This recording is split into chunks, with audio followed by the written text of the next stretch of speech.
Imagine opening your eyes in sun-bleached Athens, instantly stripped of modern comforts and thrown into crowded agoras, where every sip of water or slip of etiquette could end your day. Over the next 24 hours, you'll dodge rabid dogs, survive shouter-filled courtrooms, and stumble through torchlit alleys patrolled by hoplites, all while parasites, poison wine, and the relentless Mediterranean sun conspire against you. By the next dawn, you'll realize just how miraculous it is that anyone in ancient Greece lived long enough to make history at all. The late afternoon sun filters through the leaves of an ancient olive tree, casting dappled shadows across your face. Your eyelids grow heavy as you listen to the gentle rustling of silver-green leaves above. The modern world begins to fade away, replaced by something older, something distant yet familiar. The faint scent of olive oil and sun-baked stone drifts across your consciousness as you sink deeper into this pleasant haze. Perhaps it's the warmth of the day or the rhythmic chorus of cicadas that lulls you into this dreamy state.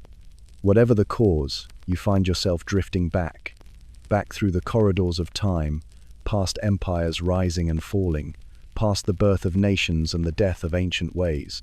2,500 years fall away like autumn leaves, and somewhere in that liminal space between wakefulness and dreams, you feel yourself settling into another time, another place. You, a modern soul with modern sensibilities and modern immunities, suddenly find yourself lying on a thin pallet in a humble Athenian dwelling. The room is sparsely clay oil lamp extinguished hours ago, walls of simple plaster, a wooden chest containing garments not your own. Through the small window, the faintest lightening of the eastern sky heralds the coming day. Athens, the cradle of democracy, the birthplace of philosophy, awakens around you. And so do you, confused and disoriented, in a body that feels both familiar and strange. Your journey has begun, though you did not ask for it.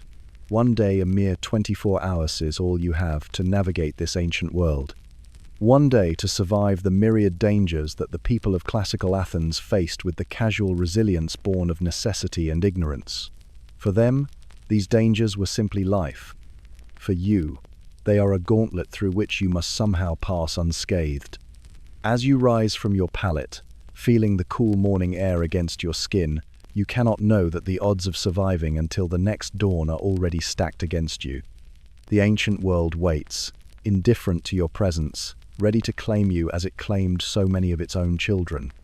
This is your story, the story of a single day in a place both revered and feared, both familiar from marble statues and philosophy books, and utterly, dangerously alien to your modern existence. Listen now, as sleep embraces you in our world while you awaken in theirs. Listen and learn why you, with all your modern knowledge and expectations, would not survive 24 hours in ancient Greece. The first crow of a rooster cuts through the pre-dawn stillness, pulling you fully into wakefulness. Your eyes adjust to the grey light filtering through the small window of your borrowed dwelling. Outside, Athens is already stirring. The familiar hum of electronic devices, the distant rumble of cars all absent. Instead, your ears catch the soft padding of sandaled feet on packed earth, the creak of wooden doors, the murmur of voices speaking a language that somehow, mysteriously, you understand though you never studied ancient Greek. The scent of barley porridge cooking over charcoal braziers wafts through the narrow streets, making your stomach rumble despite the strangeness of your situation. You rise, noting the rough spun chiton laid out for you, a simple garment that you'll need to figure out how to don without the benefit of YouTube tutorials. As you fumble with the unfamiliar cloth, pinning it at the shoulders with simple bronze fibulae, a troubling thought begins to form. Where exactly do you fit in this society? In Athens of the 5th century BCE, your place in the social hierarchy would determine nearly everything about your day and, indeed, your chances of survival. Are you a citizen? Unlikely, as citizenship is restricted to free men born of Athenian parents. Perhaps you're a Metica resident foreigner permitted to live and work in the city but denied political rights and burdened with special taxes. Or worse, have you awakened in the body of one of Athens' numerous enslaved people, bound to serve at the whim of a master who holds the power of life and death over you? The realization dawns on you with the rising sun. You belong nowhere. You have no established identity, no oikos, household, to claim you, no profession that would be recognized. In a society where belonging is everything, you are dangerously untethered. Already, your chances of surviving the day have diminished considerably. Venturing outside, you're immediately struck by the sensory assault of an ancient city coming to life.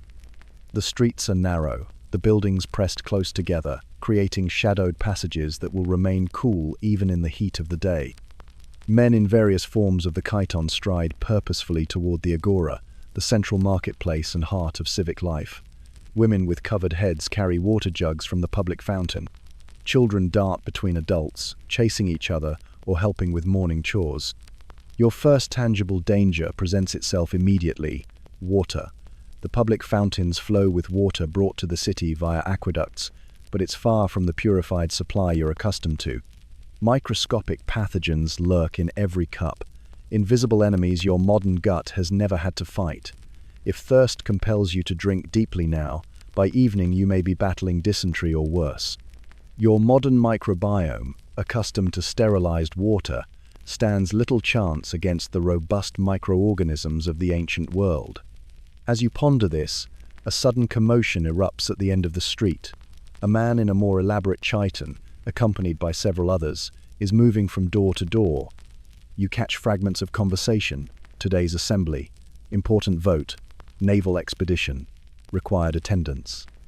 A chill runs through you as you realize what's happening. The citizens are being summoned to the Phoenix for an assembly meeting, and in Athens, political participation isn't just a right, it's a duty enforced by public slaves who patrol with ropes dipped in red paint, marking those who shirk their civic responsibilities for later punishment. Will they notice you? Will they demand to know your deme, local district, and family name? Will your obvious confusion and foreign accent, for surely you're Greek, though magically comprehensible, must sound strange to native ears, mark you as an outsider to be regarded with suspicion? You press yourself against the wall of a building, trying to appear inconspicuous. The morning sun now bathes the city in golden light, but you feel anything but warm. A slave boy carrying a message tablet brushes past you, receiving a casual cuff to the ear from a passing citizen for his clumsiness. The casual violence makes you flinch, but no one else seems to notice. Already, you're learning that human bodies, particularly those of non-citizen Ser, valued differently here than in your time. The streets grow busier as the full day begins, and with it, the din of commerce, conversation and life lived in close quarters with little privacy. The thumping heartbeat of the polis surrounds you, vital and intimidating. The Athens of philosophy books and marble museums is revealed as a living, breathing organism, beautiful, vital, and for the uninitiated like yourself, deadly in 1,000 small ways. The cool morning air holds a subtle promise of heat to come as you cautiously make your way toward what appears to be a small establishment selling food. Your stomach growls, reminding you that whatever temporal displacement brought you here did nothing to satisfy your basic needs. Hunger, at least, remains constant across millennia. The cook, if he can be called, fat ladles, thick barley porridge, into simple clay bowls for his customers. This is akratismos, the Athenian breakfast, usually composed of barley porridge or bread dipped in unmixed wine. Simple fare for what will prove to be a complicated day. You hesitate before the stall, suddenly aware that you have no Greek currency. No silver owls of Athens jingle in the pouch that should hang from your belt. Before panic can set in, a wealthy-looking man in a finely woven himation gestures to the vendor and points at you. A religious obligation, perhaps, or simple generosity either way, you find yourself clutching a warm bowl and nodding thanks to your benefactor, who barely acknowledges you before continuing on his way to more important matters. The porridge is thick and bland, lacking the sugar and spices your modern palate expects. But it's filling, and as you consume it with the wooden spoon provided, you observe others around you drinking from metal cups. Lead cups, to be precise. The sweet taste that lead imparts to wine is considered desirable in this era, with no understanding of the slow poisoning that results. You make a mental note: avoid drinking vessels that gleam with that particular dull luster. One danger temporarily avoided. In the corner of the shop, flies buzz around a communal waste pot. A man rises from his meal, grabs a sponge on a stick that sits in a bucket of water used by countless others before him, and uses it to clean himself before returning to his day. The casual acceptance of such practices makes your skin crawl with the knowledge of germ theory that won't exist for millennia. The Greeks, for all their advances in philosophy and mathematics, have no concept of microscopic organisms wreaking havoc on human bodies. The oil used for cooking has a slightly rancid smell, preserved inadequately in the Mediterranean heat. You recognize another potential pitfall: foodborne illness from improperly stored fats. In a world without refrigeration, food poisoning is not an unfortunate incident but a regular occurrence. The seasonal nature of eating means that right now, in what appears to be late spring, certain foods are plentiful while others won't be seen until their proper time. The abundance or scarcity of rainfall in recent months has determined what's available more surely than any supply chain disruption you've ever experienced. Leaving the food stall, you step fully into the street and immediately regret it. Your modern sensibilities are assaulted by the reality of ancient urban planning, or rather, the lack thereof. The narrow street is unpaved, dusty in dry weather, and a quagmire when it rains. Animal waste from the donkeys and oxen that serve as beasts of burden mingles with human waste casually emptied from chamber pots onto the thoroughfare. The concept of sewage systems exists in limited form, but certainly not in this humble side street. A pack of stray dogs fights over scraps in a corner, their ribs visible through mangy fur. Rabies exists here, a death sentence delivered by foaming mouths and sharp teeth. You give them a wide berth, only to nearly collide with a heavily laden mule cart that comes barreling around a corner. The driver shouts an irritated curse at you. Your unfamiliarity with local traffic patterns has already marked you as an outsider, someone who doesn't belong. As you stumble away from the cart, you find yourself drawn toward the sound of a larger crowd. The street widens, opening into the agoraphy, commercial and social heart of Athenian life. Market stalls line the edges of the open space, sellers hawking everything from fresh fish to imported silks. The noise is tremendous haggling, gossiping, philosophical debates, and political arguments all blend into a cacophony of human interaction. You observe a man gesticulating wildly at a fish seller, clearly displeased with either the quality or price of the day's catch. In his anger, he accidentally jostles a citizen of obvious wealth and standing. The affronted party turns, face darkening with rage at the social slight. Before you can register what's happening, the wealthy citizen's slaves have seized the offender. A public beating commences, casual and unremarkable to the crowd that barely pauses in its business. The message is clear. Social etiquette here is not merely about politeness, but survival. The wrong word, the wrong gesture to the wrong person could result in painful consequences. The sun climbs higher as you skirt the edges of the agora, trying to blend in while observing this alien yet familiar world. Men in various states of undress are moving purposefully toward a large structure on the outskirts of the marketplace. Following at a distance, you realize this must be the gymnasium, the combined physical training facility and educational institution so central to Greek life. Perhaps here you can learn more about your surroundings, gather information that might help you navigate this dangerous day. Your plan disintegrates the moment you step through the entrance. The gymnasium is exactly what the name suggests, a place where men exercise, and they do so in the traditional Greek manner, completely nude. The gymnasium is derived from the Greek word gymnos, meaning naked, after all. Your clothed presence immediately draws stares. An older man with a stern expression approaches, speaking rapidly in demanding tones. You gather he's asking why you've come dressed to a place of undress.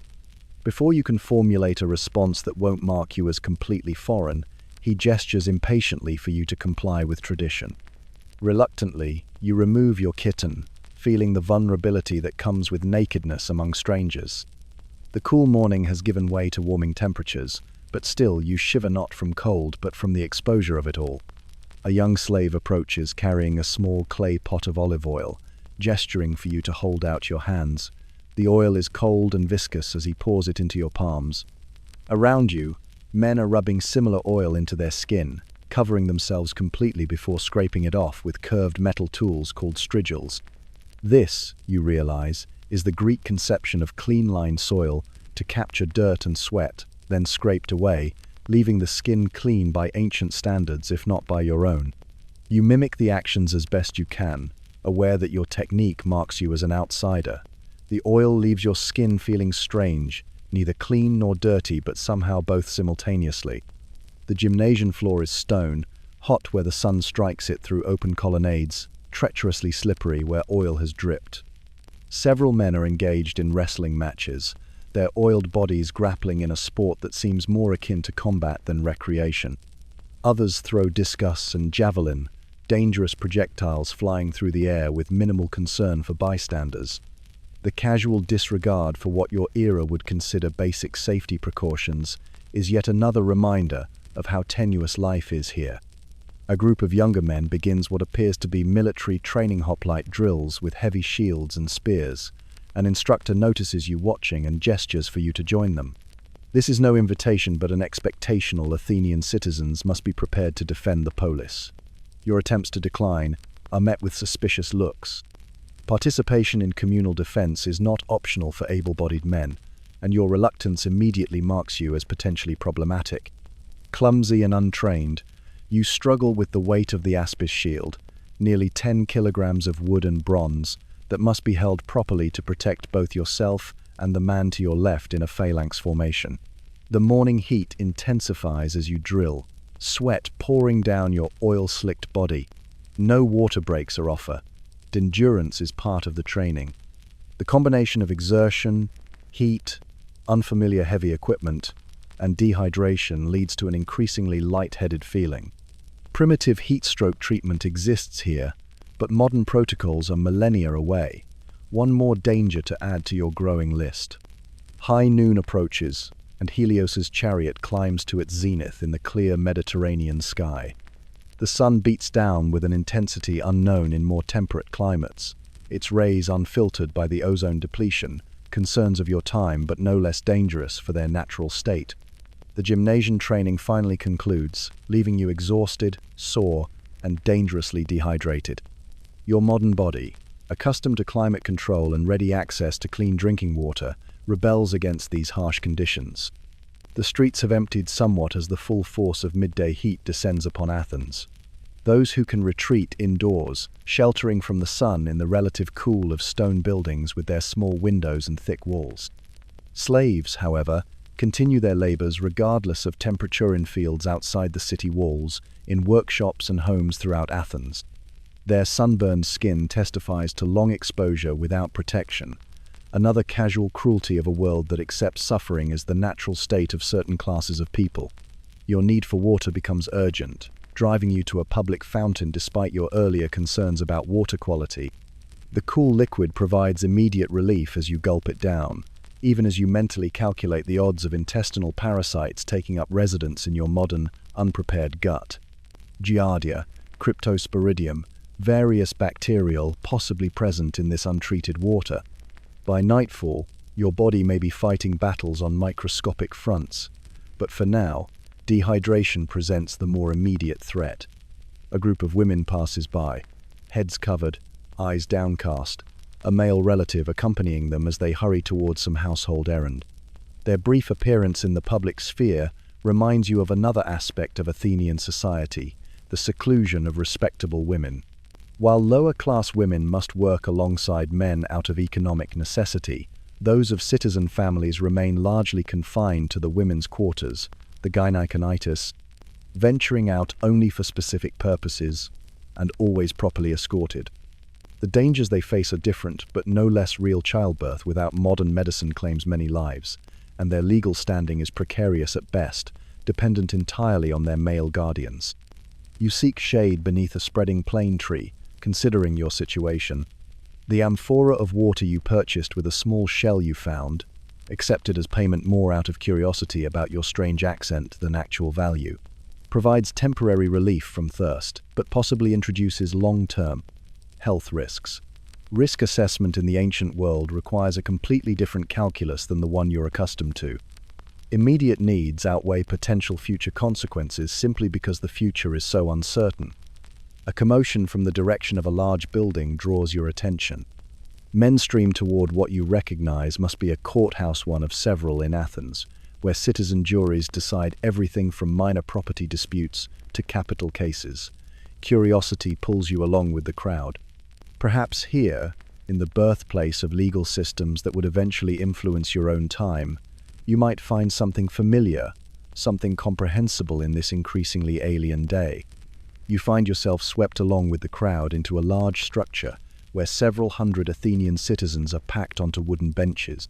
The air is stifling, a miasma of sweat, olive oil, and garlic-laced breath.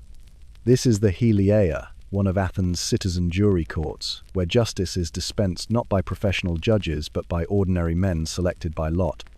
The jury for this particular case numbers over 200 individuals, an unwieldy crowd by modern standards but typical for Athenian legal proceedings.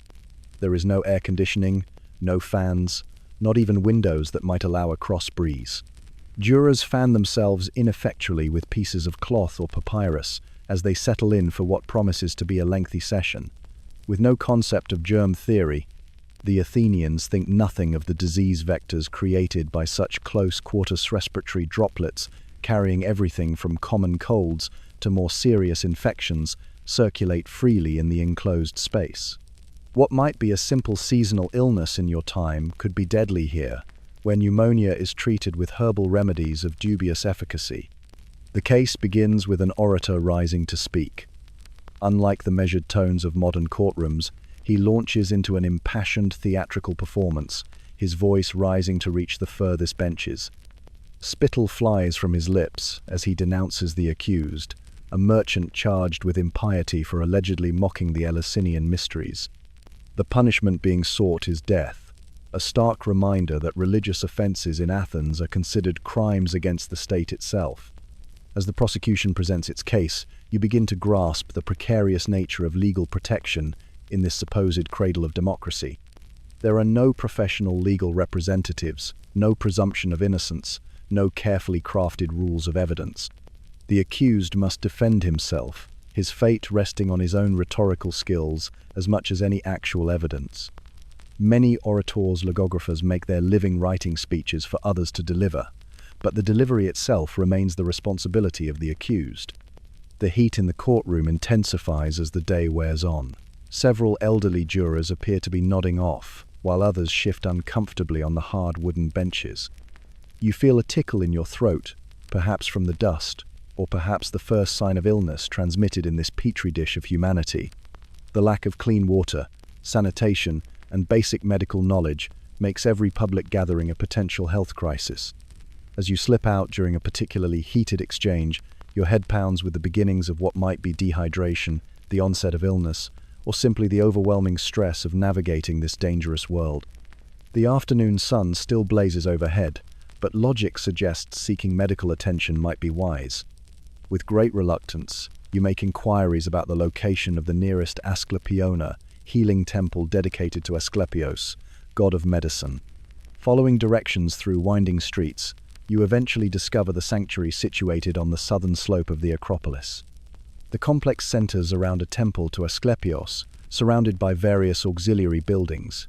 Suppliants with ailments ranging from minor injuries to wasting diseases lie on pallets in shaded porticos. The scent of incense mingles with less pleasant bodily odors, creating a unique olfactory experience that speaks to both the sacred and profane aspects of ancient healing. A priest of Asclepios examines you with surprising thoroughness, asking questions about your symptoms and examining your eyes, tongue, and skin. His approach contains elements of what might eventually evolve into scientific medicine, mixed liberally with religious practice and superstition. He declares you to be suffering from an excess of yellow bilone of the four humours that Greek medical theory believes governs human health. The prescribed treatment makes your blood run cold, bloodletting to restore balance to your humoral system. You watch in horror as another patient undergoes this procedure, a small incision made with a bronze knife, blood flowing into a clay bowl. With no understanding of blood volume or the role of blood in oxygen transport, the priests remove what appears to be an alarming quantity from the already pale sufferer. No sterilization procedures are followed. The same knife moves from patient to patient with only a cursory wipe between uses. Sepsis and cross-contamination are concepts that won't exist for millennia. While attempting to politely decline this particular therapy, you observe other treatments being administered throughout the sanctuary. A woman with an infected wound has honey applied to the affected area, one of the few effective treatments in the ancient pharmacopoeia, as honey does indeed have antimicrobial properties. Another patient with a fever receives a poultice of willow bark, which contains salicylic acid, the precursor to aspirin. These proto-scientific approaches exist alongside purely supernatural remedies. In a nearby building, the Abaton, patients prepare for dream incubation therapy. They will sleep in the sacred space, hoping Asclepios will visit their dreams with healing instructions or perform healing directly during their sleep. Priests burn laurel leaves, creating a smoke that you suspect may have mild psychoactive properties to encourage vivid dreaming.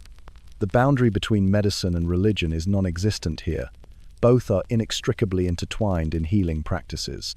A sudden commotion draws attention to the entrance of the sanctuary.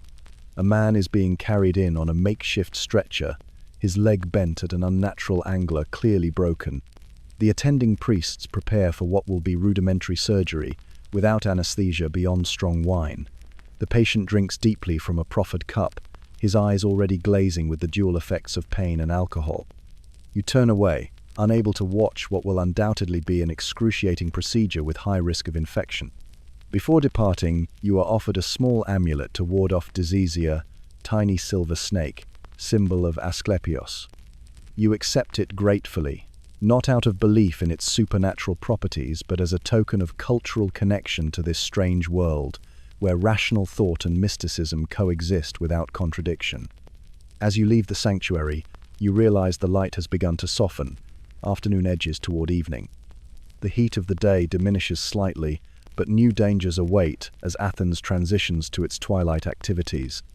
The fading light guides you toward the Pnyx, a hillside where the Athenian assembly gathers to exercise the direct democracy for which the city-state is renowned. Thousands of citizens crowd the sloped area, facing a speaker's platform carved from the living rock. This is politics in its purest form, direct participation by the citizenry rather than representation. It's both more and less democratic than what you're accustomed to, more direct in citizen involvement, less inclusive in who counts as a citizen. The dense crowd of sweaty bodies presses together as evening coolness begins to settle. The speaker, a prominent citizen whose name you don't catch, is arguing passionately for a naval expedition against a rebellious allied city. The crowd responds with cheers and jeers, a participatory spectacle unlike the passive consumption of political news in your time. The fate of cities, the deployment of armies, the execution of generals deemed failures, all decided by this assembly of farmers, craftsmen, merchants, and aristocrats. A worrying development unfolds as the speaker calls for volunteers for this expedition.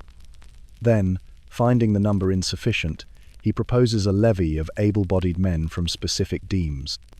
The crowd murmurs, some protesting, others stoically accepting.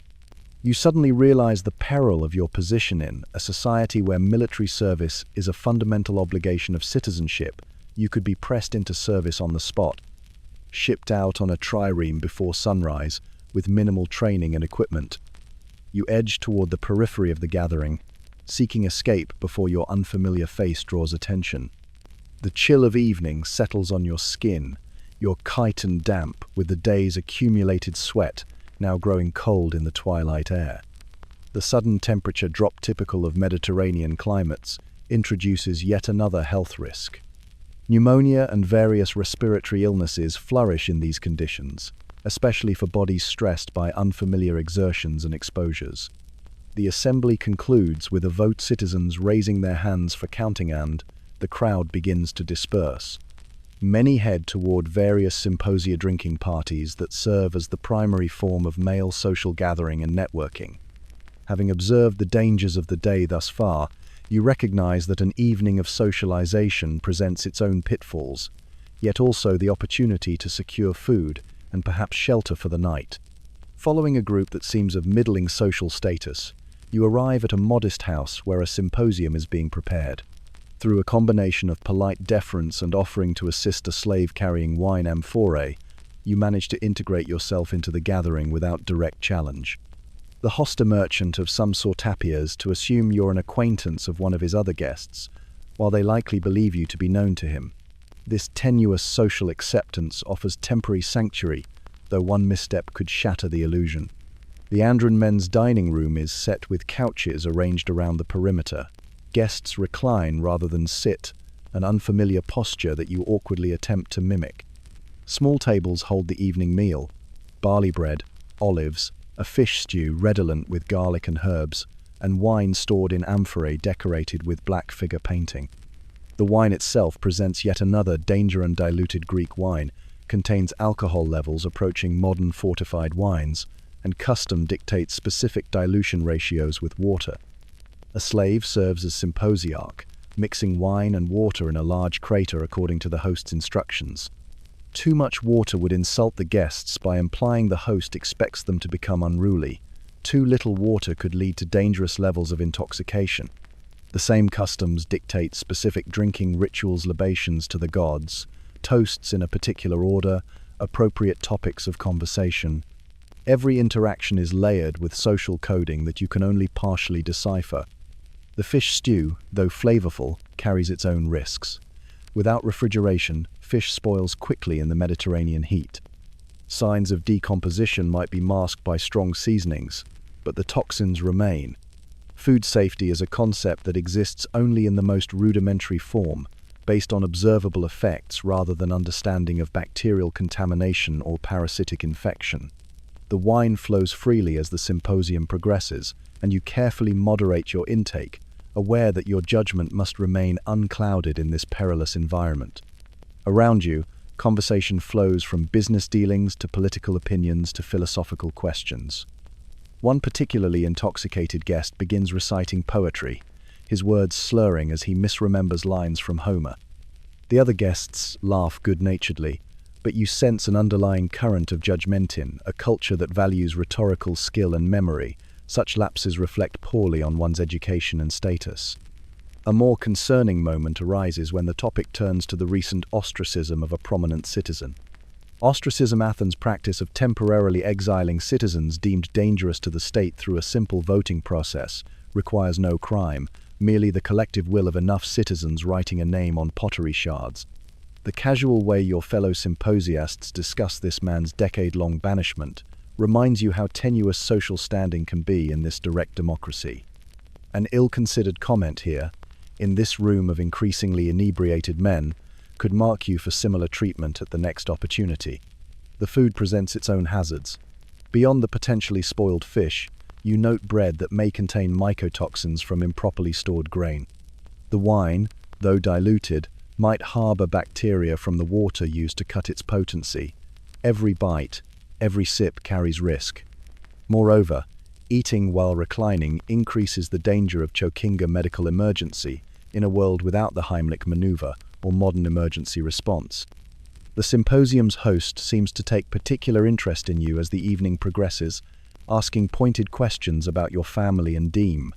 Your vague answers appear to increase rather than diminish his curiosity. In Athenian society, where social networks determine everything from business opportunities to legal protections, your apparent disconnection from the community web raises red flags. The host's expression grows increasingly suspicious with each deflected query.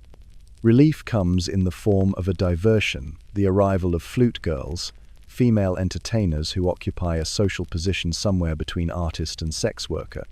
Their presence shifts attention away from you temporarily, though it introduces a new discomfort. The casual exploitation of these women, many likely slaves or metics with few rights or protections, highlights the darker aspects of Athenian symposium culture. As the evening takes a more licentious turn, you make your excuses and slip away, preferring the dangers of nighttime streets to the increasingly uncomfortable social dynamics within. Outside, Athens has transformed into a landscape of deep shadows and isolated pools of flickering light. No street lamps, no electric glow illuminates the narrow passages between buildings. A few windows emit the warm halo of oil lamps or hearth fires, but much of the city lies in profound darkness. The moon, a slim crescent tonight, provides minimal illumination as clouds drift across its face. You purchased a small clay lamp from a vendor earlier in the day, anticipating this necessity. Now you light it with a splinter ignited from a still-burning brazier outside the symposium house. The tiny flame gutters in the evening breeze, casting just enough light to prevent stumbling over unseen obstacles but hardly enough to identify potential threats before they're upon you. The sound of approaching footsteps causes you to press against a wall, extinguishing your lamp to avoid detection. A patrol of 3 men passes the night watchman employed by Athens to maintain order after dark. Their cudgels sway at their sides as they walk, ready to deal summary justice to anyone deemed suspicious. As a stranger with no established identity or purpose, you would certainly qualify. Athens may be a democracy for its citizens, but for outsiders, especially after dark, it can be arbitrarily brutal. When the patrol passes, you relight your lamp and continue through the darkened streets, seeking any safe harbor for the night. The dangers multiply with each step. Thieves target lone travelers, particularly those who appear unfamiliar with the city's layout. Drunk hoplites returning from their own symposia might take offense at your presence or appearance, leading to violence with no witnesses except the indifferent stars. Even the wildlife presents threats. Wild pigs sometimes venture into the city at night, rooting through garbage and potentially attacking humans who disturb their foraging. A sudden rustling sound from a pile of discarded market waste sends your heart racing. A large shape emerges, just a dog, thankfully, though its ribs show through mangy fur, and its eyes reflect your lamplight with a hungry gleam. You back away slowly, maintaining eye contact until distance allows you to turn and hurry down another street. The problem of shelter grows more urgent as the night deepens.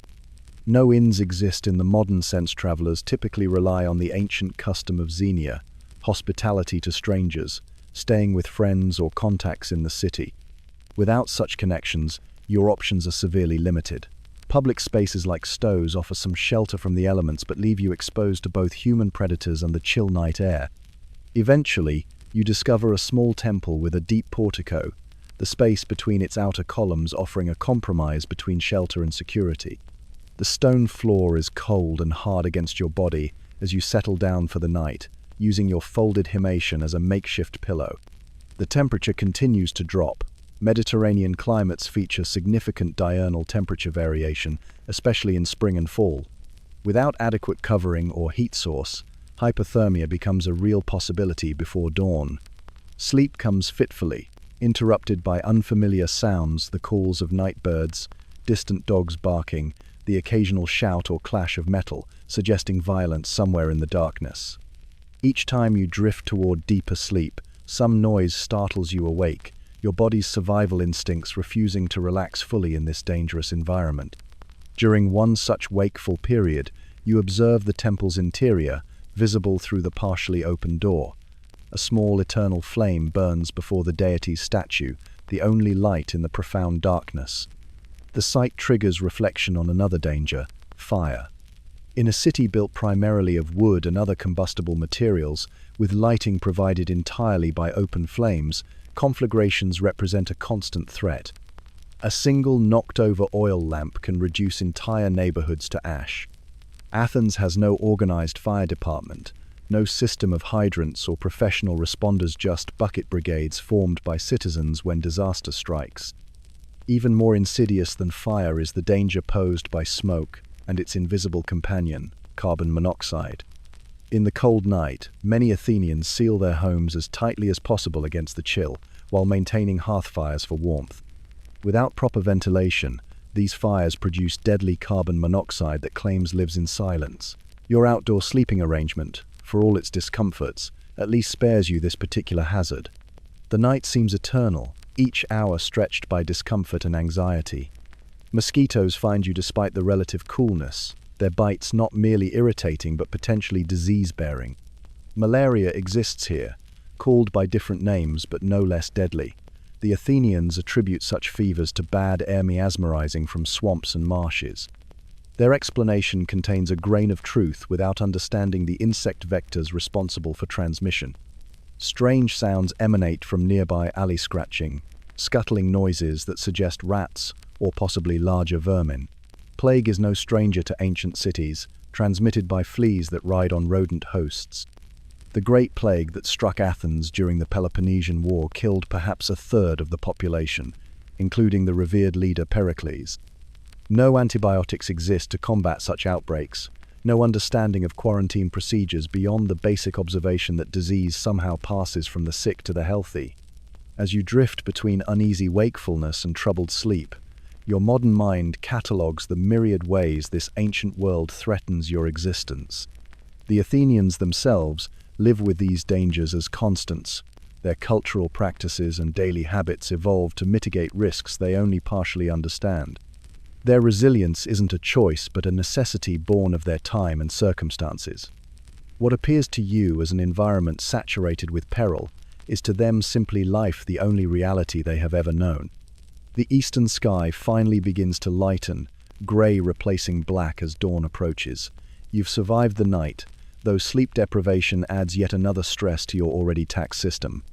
Birds begin their morning chorus, and the earliest risers, bakers, market vendors, farmers bringing produce from the countryside stir to begin their day. The rhythms of the ancient city reassert themselves as darkness retreats. The full tally of dangers you've faced in this single day is staggering.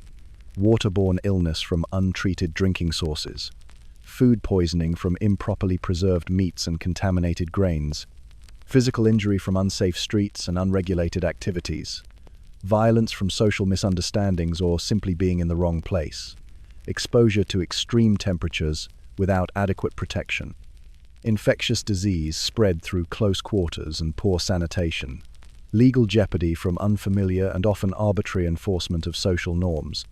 Each hour presented multiple threats that the ancient Athenians navigated through accumulated wisdom and cultural adaptation. You rise from your cold stone bed, muscles aching from the unfamiliar hardness. Your chiton is rumpled, your appearance disheveled in a society that judges harshly based on such superficial markers. Yet you stand, having accomplished something remarkable: survival for 24 hours in one of history's most celebrated civilizations. The Athens of Socrates and Plato, of Pericles and Aspasia, of architectural and artistic achievement unmatched for centuries to come, has revealed itself as not merely a crucible of Western civilization, but a gauntlet of everyday perils. The irony is not lost on you. Modern people romanticize this era, imagining themselves walking among philosophers in pristine marble structures, engaging in high-minded debate about ethics and metaphysics. The reality you've experienced is simultaneously more mundane and more harrowing, a world where securing basic necessities requires navigating complex social hierarchies and environmental hazards. A world where knowledge is simultaneously advanced and severely limited, where stunning intellectual achievements coexist with fundamental misunderstandings about human biology and disease transmission. As the sun breaks the horizon, bathing the Acropolis in golden light, you feel a strange sense of accomplishment, mingled with profound gratitude for the innovations, discoveries, and social developments that separate your time from this one. The Athenians around you, beginning their daily routines, would find your modern world equally incomprehensible, perhaps even soft and strange in its removal of so many immediate threats to survival. The light grows warmer, the city fully awakened now. Your eyelids grow heavy as you contemplate this final realization that human resilience and adaptability remain constants across time, even as circumstances change. The ancient Greeks navigated their dangerous world with the same fundamental human capacities you bring to yours. The difference lies not in inherent ability but in accumulated knowledge, social organization, and technological development. As this thought settles into your consciousness, you feel yourself drifting, the scene around you growing indistinct. The hard edges of ancient Athens soften, the sounds fading to a gentle background hum. Your modern sensibilities, so jarred by this journey into the past, begin to realign with your actual present. The olive tree above still casts its dappled shade. The afternoon sun still warms your skin. But now you carry with you a visceral understanding of how far humanity has come and how much we take for granted in our comfortable modern existence. Sleep comes now, natural and welcoming. As you drift into dreams, carrying this new perspective with you, remember the resilience of those ancient people. Let their endurance inspire your own.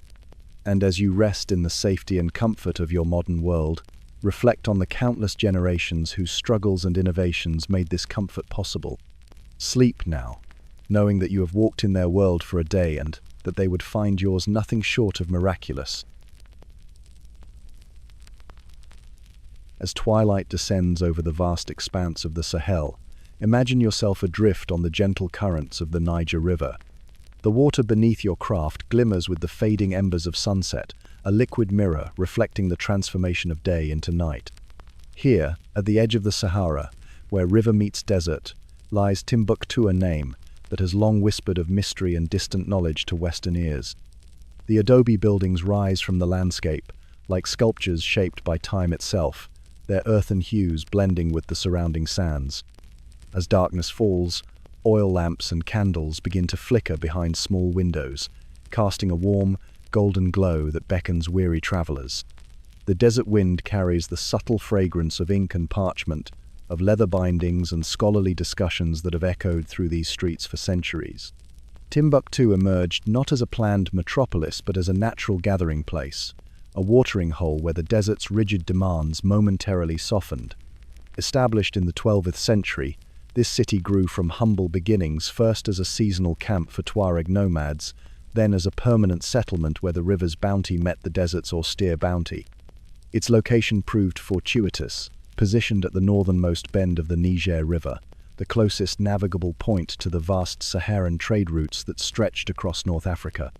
Picture the 15th century caravans arriving after months traversing sun-baked dunes, their camels laden with salt from the heart of the Sahara, with textiles from North African coastal cities, with beads and copper and dreams of prosperity.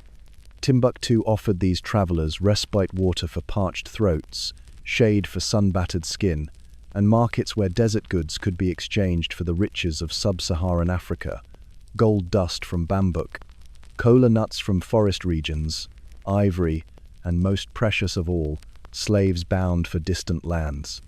But Timbuktu transcended mere commercial exchange. With trade came ideas, whispered conversations beneath starlit skies, philosophical debates in the cool shadows of adobe walls, religious discussions that blended Islamic theology with local spiritual traditions. Wealth accumulated, and with it came the luxury of intellectual pursuit. Merchants who prospered from the trans-Saharan trade routes sought to honor their faith and ensure their legacy by funding mosques, madrasas, and libraries. The city flourished under the Mali Empire, reaching its zenith during the reign of Mansa Musa, whose legendary pilgrimage to Mecca in 1324 spread Timbuktu's fame throughout the Islamic world. He returned with architects, scholars, and artisans, transforming the city into a center of Islamic learning that would rival the great intellectual capitals of the medieval world. Under his patronage, the Sankor Mosque became not merely a place of worship, but a university that attracted students and scholars from across North Africa, the Middle East, and beyond. As night deepens over our imaginary journey, envision yourself leaving the riverside, your footsteps leading through narrow, winding streets where sand has drifted against doorways. The city sleeps, but knowledge never slumbers in Timbuktu. Behind modest facades lie rooms where the greatest treasures are not gold or silver, but bound pages, containing the accumulated wisdom of generations. In these private libraries, scholarly families maintained collections passed down through centuries: mathematics and astronomy from Baghdad, poetry from Andalusia, theological commentaries from Cairo, medical texts from Damascus, alongside locally produced works of history, law, and literature. At its height, Timbuktu housed hundreds of thousands of manuscripts, making it one of the richest intellectual repositories in the medieval world, a true university city where the written word was valued above all material wealth. As trade routes shifted and European maritime powers circumvented the arduous Saharan crossings, Timbuktu's commercial importance gradually diminished. Yet its intellectual flame continued to burn, tended by families who guarded their manuscript collections with the same care one might show to the most precious jewels. While Europe experienced its Renaissance, rediscovering classical knowledge, Timbuktu's scholars quietly maintained their unbroken tradition of learning, writing commentaries on earlier works, teaching new generations, and producing manuscripts that would survive centuries of political tumult. The cool night air settles around you as you approach a modest doorway. A sliver of light escapes from beneath it, inviting you into the world of those who created the midnight libraries of Timbuktu. Let us step inside and discover how these treasures were crafted, how the very materials of knowledge were gathered and transformed by skilled hands into repositories of wisdom that would outlast empires. In the gentle glow of oil lamps, the creation of a manuscript begins with the most fundamental element: paper. Unlike the European tradition of parchment made from animal skins, Timbuktu's scholars primarily worked with paper, imported along the same trade routes that brought spices and silk. From Morocco and Egypt came sheets of various qualities, their journey adding considerably to their cost and value. Some local paper production existed as well, though the techniques were less refined than those of North African paper mills. The scribes of Timbuktu crafted their ink with meticulous care, blending soot collected from cooking fires with gum arabic harvested from acacia trees that dot the fringes of the desert. For special manuscripts, they might incorporate indigo, that precious blue dye stuff, brought from distant regions where rainfall permits its cultivation. The deepest black inks came from burning specific woods and oils, while brown tones derived from local clay minerals. Each scribe guarded their personal ink recipes, passing them to apprentices as valuable inheritances, secrets whispered between generations. Pens fashioned from reeds gathered along the Niger's marshy banks were cut and shaped with small, sharp knives carried specifically for this purpose. The nib required particular attention, neither too rigid nor too flexible, capable of producing the flowing Arabic script with its characteristic curves and flourishes.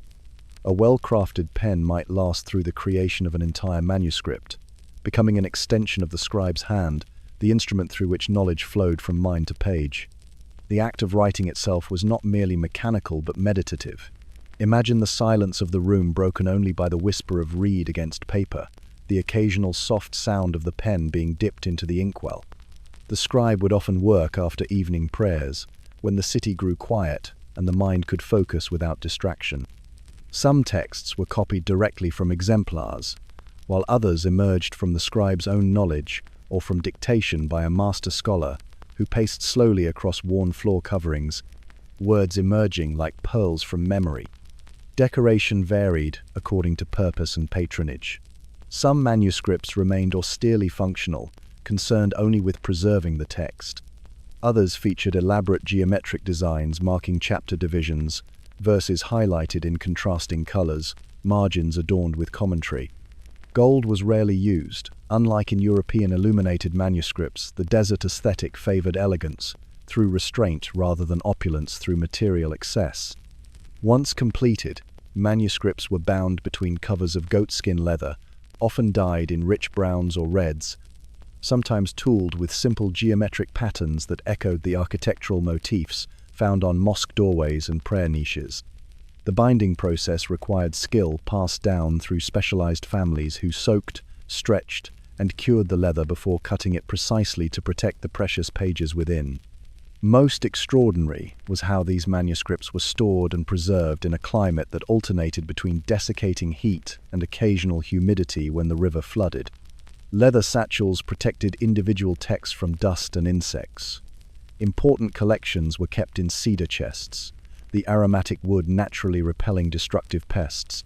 Family libraries occupied special rooms designed to maintain consistent temperatures, thick adobe walls providing natural insulation against the Sahara's extreme fluctuations. The guardianship of these libraries was a sacred trust. During periods of political instability, the Moroccan invasion of 1591, the Fulani Jihad of the early 19th century, French colonial incursions manuscripts were hidden in underground chambers, buried in the desert, or smuggled to remote villages. Families would divide their collections, ensuring that no single raid or disaster could eradicate an entire repository of knowledge. Some texts disappeared for generations, only to resurface when conditions allowed their safe return. Beyond physical protection lay the more profound preservation through memory and recitation. The scholars of Timbuktu did not merely possess books, they embodied the knowledge contained within them. Each manuscript existed simultaneously as physical object and memorized text, inscribed on both paper and mind. Should a book be destroyed, its essence could be recreated through the living vessel of human memory, an intangible library carried within the community of scholars who gathered in Timbuktu's midnight study circles.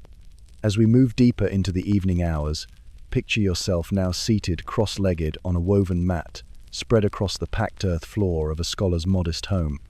Around you sit figures in flowing robes, their faces partially illuminated by oil lamps that cast long shadows against adobe walls. These are the intellectuals of Timbuktu, men who have dedicated their lives to the pursuit of knowledge in disciplines ranging from jurisprudence to medicine, astronomy to poetry. The elder scholar at the center of the circle closes his eyes as he recites a passage from memory, his voice barely above a whisper, yet commanding complete attention. He speaks of the movements of celestial bodies, show the position of stars can guide travelers across the featureless ocean of sand, how lunar cycles determine religious observances and agricultural rhythms. His knowledge represents a synthesis of classical Greek astronomical texts, filtered through Persian and Arab commentaries, combined with practical observations made from Timbuktu's advantageous position beneath clear desert skies. Another scholar unwraps a delicate manuscript containing mathematical calculations. Timbuktu's intellectuals were adept in algebra and geometry, using these sciences not merely as abstract exercises but as practical tools for architecture, commerce, and the calculation of inheritance shares according to Islamic law. The influence of Baghdad's House of Wisdom is evident in their methodologies, yet they have developed their own approaches to mathematical problems relevant to their Sahelian context. Medicine receives particular attention in these midnight discussions. Healers share observations about the properties of desert plants, their applications for various ailments documented in pharmacopoeias that blend empirical knowledge with traditional practices. They discuss case studies: a merchant suffering from desert fever, a child with digestive distress, a woman experiencing difficult labor, debating treatment approaches that draw from the works of Ibn Sina, Avicenna, alongside indigenous healing traditions. Poetry flows through the night as scholars recite verses from memory, some composed in distant Damascus or Cordoba, others created here in Timbuktu, celebrating the beauty of the desert landscape, the wisdom of religious devotion, or the bittersweet pangs of love. These poetic interludes refresh the mind between weightier topics, demonstrating the holistic approach to knowledge that characterized Timbuktu's intellectual tradition. The scholar was expected to be not merely learned but cultured, appreciative of beauty in language, as in the natural world. As the night deepens, theological discussions emerge. Timbuktu was renowned for its Maliki jurisprudence, one of the four major schools of thought in Sunni Islam. Scholars debate fine points of religious law, examining how principles established in Medina or Cairo might apply to the specific circumstances of West African life. These were not abstract discussions but practical deliberations that shaped marriage, customs, business contracts, and civic governance throughout the region. The tolerance that characterized Timbuktu allowed for respectful disagreement, creating an atmosphere where ideas could be tested through reasoned argument rather than dogmatic assertion. Outside, the desert night has turned cool. Through small windows, you glimpse stars scattered across the vast blackness like salt spilled on indigo cloth. The scholars occasionally pause to perform their prayers, the rhythm of devotion interwoven with intellectual inquiry. This integration of spiritual practice and rational investigation defined Timbuktu's approach to knowledge. Understanding the universe was simultaneously an act of scientific curiosity and religious devotion. Most remarkable about these scholarly gatherings was their accessibility. While the deepest esoteric discussions might be reserved for advanced students, Timbuktu's libraries and study circles maintained a relative openness, unusual for medieval centers of learning. Merchants who funded manuscript collections were often invited to participate in discussions. Travelers bringing new texts or ideas from distant lands found welcome amongst the city's intellectuals. Knowledge was considered a shared resource, its value increased rather than diminished by circulation. As dawn approaches, the scholars finally prepare to disperse, some to teach in morning madrasa sessions, others to attend to family businesses or civic duties. Their sandaled feet move quietly across stone thresholds, worn smooth by centuries of similar passages. They carry no notes from the night's discussions. Everything of importance has been committed to memory, incorporated into the living tradition of scholarship that defines Timbuktu not as mere repository of texts, but as community of knowledge. The desert wind shifts direction with the coming day, now carrying hints of spice and animal musk from the marketplace preparing to open. This same wind has long brought another form of wealth to Timbuktu, the whispered approach of Tuareg caravans emerging from the trackless Sahara, bearing goods that connected West Africa to the broader medieval world. Picture the scene as it might have appeared for centuries. The subtle trembling of the horizon as a caravan materializes from heat, haze, and distance. Blue-robed Tuareg guides lead lines of camels laden with rectangular salt blocks hewn from desert mines at Tagaza or Taudeni. These ships of the desert have traversed hundreds of miles of some of the most inhospitable terrain on Earth, navigating by stars, memory, and subtle landscape features invisible to untrained eyes. Salt was quite literally worth its weight in gold in the kingdoms south of the Sahara, where the mineral was scarce yet essential for human survival in tropical climates. The Tuareg and Berber traders who controlled these caravan routes held the keys to enormous wealth, exchanging salt at markets in Timbuktu for gold dust brought from mines in regions that now comprise modern Ghana and Mali. The silent midnight corridors of Timbuktu's merchant houses once witnessed the careful weighing of these precious commodities. Gold dust, measured in mithqals, salt valued by the slab.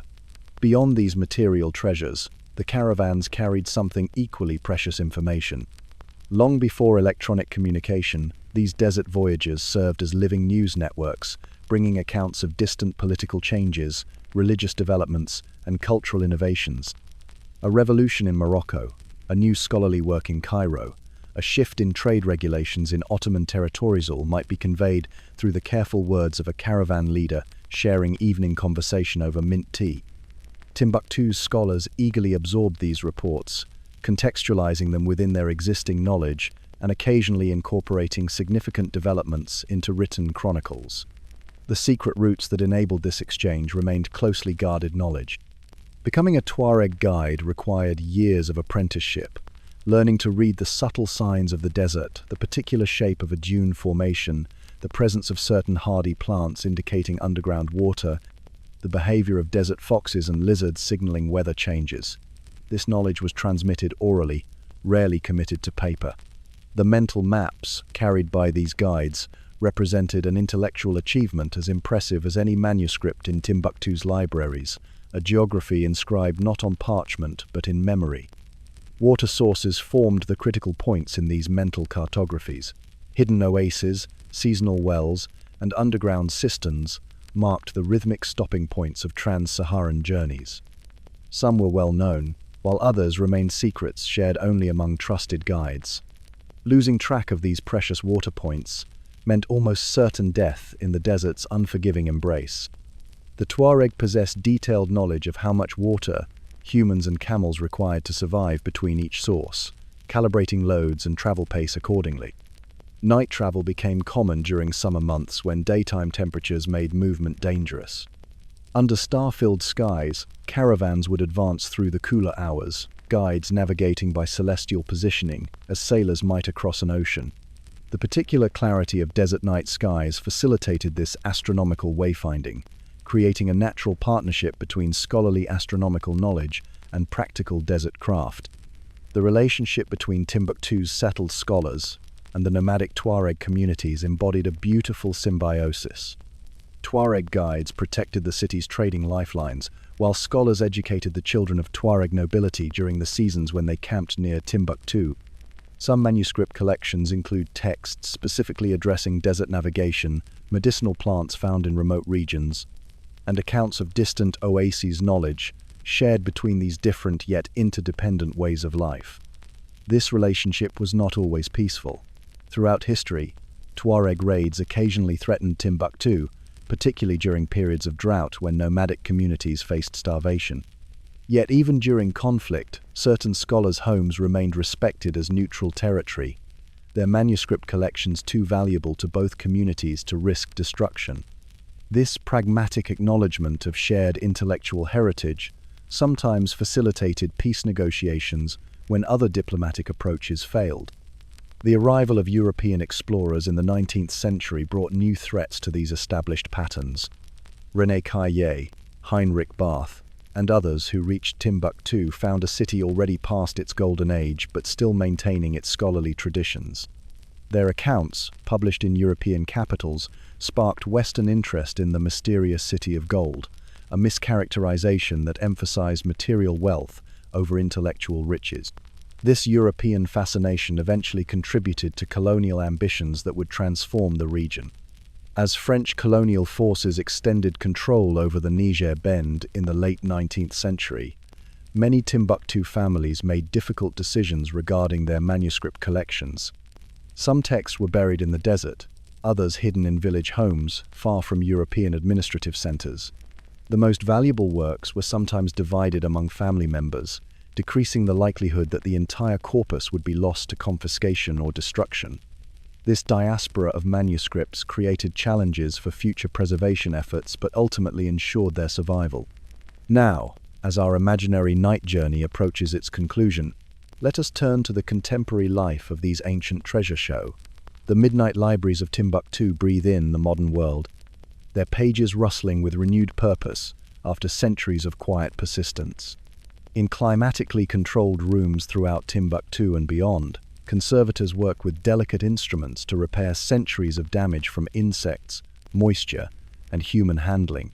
Trained in both traditional methods and modern conservation science, these specialists clean pages with soft brushes, mend tears with Japanese tissue paper, and create custom-made archival boxes to protect fragile bindings.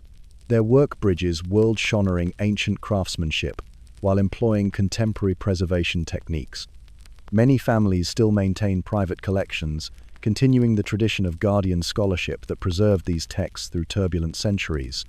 These modern custodians face challenges their ancestors could not have imagined: the appeal of selling manuscripts to international collectors, offering substantial sums, the difficulty of maintaining proper storage conditions in an era of climate change, intensifying the Sahel's weather extremes, the temptation to prioritize digitization over physical conservation. The Ahmed Baba Institute, named for one of Timbuktu's most celebrated scholars, represents the most significant institutional effort to catalog and preserve the city's manuscript heritage. Its climate-controlled vaults house tens of thousands of manuscripts, organized according to subject matter and historical period. Researchers work in quiet reading rooms, examining texts that might not have been studied for centuries, finding connections between intellectual traditions once thought separate, recognizing the global conversations that occurred through the slow movement of ideas across desert trade routes. Digitization projects now preserve these fragile materials in non-physical form, creating accessible copies while protecting originals from excessive handling. Photographic documentation captures not just the text, but material evidence of production methods, paper quality, binding techniques, ink composition details that provide historical context beyond the written content. These digital surrogates allow scholars worldwide to engage with Timbuktu's intellectual heritage, though many researchers insist that direct examination of physical manuscripts reveals subtleties lost in digital reproduction. Perhaps most remarkable about contemporary preservation efforts is the continued involvement of descendant families. Many conservators and scholars working with these collections can trace their lineage directly to the original creators and guardians of Timbuktu's libraries. Knowledge of how to handle, read, and interpret these manuscripts has been transmitted alongside the physical objects themselves, creating a living connection to intellectual traditions established centuries ago. The 2012 crisis, when armed groups occupied Timbuktu, threatening its cultural heritage, demonstrated the enduring commitment to these manuscript treasures. Local families smuggled hundreds of thousands of manuscripts to safety in Bamako, often at great personal risk, hiding texts under produce in trucks or burying particularly precious volumes in the desert until danger passed. This modern exodus echoed similar protective measures taken throughout the centuries, proving that the tradition of guardianship remains vibrantly alive. As international attention focused on Timbuktu's manuscripts following this crisis, new questions emerged about ownership, access, and interpretation. Who should control these materials? Families who protected them for generations, national institutions representing modern nation-states, or global organizations with resources for preservation. How might digitization create opportunities for wider access while respecting traditional protocols governing who could view certain texts? What role should Western scholars play in interpreting materials emerging from non-Western intellectual traditions? These conversations continue, reflecting the living nature of Timbuktu's scholarly heritage. Tonight, as you drift towards sleep, imagine the gentle rustle of pages turning in climate-controlled vaults, the soft murmur of scholars discussing centuries-old texts in university libraries, the careful movements of conservators repairing delicate bindings. The midnight libraries of Timbuktu continue their quiet existence, changed by modern circumstances yet fundamentally unchanged in their essential purpose as vessels of knowledge passing through time. The desert wind still blows through Timbuktu streets, carrying fine particles of Saharan sand that settle on rooftops and doorways.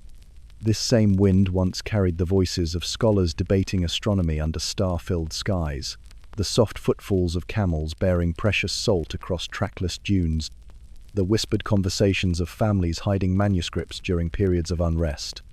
It carries your consciousness now, as sleep approaches, connecting you to this distant place where knowledge was treasured above gold, where the written word survived against impossible odds.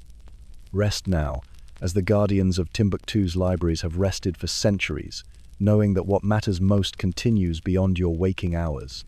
Like a manuscript preserved through tumultuous times, carry these stories into your dream-soft paper and ink, crafted by candlelight, of scholars reciting celestial measurements from memory, of desert guides navigating by stars across sand oceans, of families protecting intellectual treasures through generations. Sleep deeply, connecting through time to those who valued knowledge enough to preserve it against the slow erosion of centuries, ensuring that wisdom, like the desert itself, endures. The summer evening air hangs heavy with lotus fragrance as you approach the grand entrance of the summer palace. Yiheyuan, the garden of nurtured harmony, sprawls before you, its elegant pavilions and graceful bridges painted gold by the setting sun. This is not the China of bustling markets or humble farming villages, but rather the rarefied realm of imperial privilege, where even the breeze seems to move with measured protocol. Your sedan chair comes to rest at the outer courtyard gate. Palace eunuchs in crisp blue robes bow slightly as they help you descend. Their movements are practiced and precise. These men have spent decades perfecting the choreography of court etiquette. Their whispered instructions to you are gentle but firm. Do not speak until spoken to. Do not turn your back on Her Imperial Majesty. Keep your gaze respectfully lowered unless invited to look up. The rules that govern this encounter have been polished over centuries, like jade worn smooth by countless reverent hands. As you follow your guides through a series of increasingly ornate courtyards, the sounds of the outside world fade away. No hawkers' cries penetrate these walls, no rattling carts or merchants haggling. Instead, your footsteps are accompanied by the delicate melody of distant zithers, played by musicians hidden from view yet omnipresent, like the power of the throne itself. The music seems to emanate from the very stones beneath your feet, as if the palace itself were breathing in measured, melodic sighs. Courtyard gives way to courtyard, each more exquisite than the last. Potted peonies line covered walkways, their heavy blooms nodding in the gentle evening breeze. Stone dragons curl around pillars, their expressions both fearsome and benevolent, much like the woman you have come to meet. Carved wooden screens filter the late afternoon light into dappled patterns that dance across polished marble floors. Everything here speaks of refinement cultivated over millennia, of power so assured it need not announce itself boldly. You pass through a moon-gate-ier perfect circle cut into a whitewashed wall and enter a garden where reality seems suspended between heaven and earth. Ancient cypresses twist toward the sky like dancers frozen in mid-movement. A small stream winds beneath miniature bridges, its surface occasionally broken by the lazy swirl of golden koi. At the garden's center stands a pavilion overlooking a lotus pond, its upturned eaves like wings about to take flight into the twilight sky. It is here, in this secluded corner of the vast summer palace complex, that the Empress Dowager Cixi chooses to receive her most interesting visitors as day yields gracefully tonight. Not in the grand throne room where official audiences take place, but in this intimate setting where conversation might flow as naturally as the nearby stream. This preference for informal power wielded from behind screens and garden walls has defined her half-century of rule and ever officially empress, always the power behind the throne. The eunuchs guide you to a lacquered bench near the pavilion entrance and gesture for you to wait. The cushions beneath you are silk brocade in imperial yellow, embroidered with 5-clawed dragons that seem to writhe in the fading light. Your gaze falls upon the elaborate tea service being prepared on a carved rosewood table. Each piece is a treasure that would be the pride of any museum-delicate Jingdezhen porcelain so thin it's nearly translucent, painted with scenes of scholars contemplating mountains veiled in mist. The tea set before you is not merely a collection of beautiful objects, but a political statement curated with deliberate care. The Empress Dowager's choice of teaware for each visitor conveys messages understood by those versed in the language of court symbolism. Cups decorated with bamboo suggest resilience and flexibility might be required in the forthcoming conversation. Chrysanthemum patterns imply longevity and hope for enduring relations. Peony designs like those on the set being arranged before you speak of wealth and honor. Nothing in this palace happens by chance. Everything carries meaning for those who know how to read the signs. As twilight deepens into dusk, palace servants move silently through the garden, lighting paper lanterns that hang from tree branches and pavilion corners. Their warm glow creates pools of gentle illumination that transform the garden into a realm between worlds, neither fully of earth nor entirely celestial. The lanterns' reflections shimmer on the still surface of the lotus pond, doubling their number like stars fallen to earth. A subtle shift in the atmosphere announces her arrival before she appears. Eunuchs straighten their postures, servants lower their gazes, even the music seems to hold its breath. And then she is there, Cixi, the Empress Dowager, the woman who has ruled China from behind silk screens for nearly 5 decades. She stands barely 5 feet tall, yet her presence fills the pavilion like incense smoke, intangible but unmistakable. Her appearance confounds Western expectations of imperial splendor. Instead of rigid formal robes, she wears a simple high-collared gown of lavender silk embroidered with subtle plum blossoms. Her only concession to imperial status is the elaborate headdress adorned with kingfisher feathers and pearl strands that frame her face. That facesso, often depicted in official portraits as a mask of severe dignity, surprises you with its animation. Her dark eyes miss nothing. They assess you with the practiced precision of someone who has survived countless court intrigues by reading the unspoken thoughts of others. With a single graceful gesture, she invites you to join her at the tea table. The eunuchs rearrange cushions, adjust the position of the teapots, ensure everything is perfectly aligned.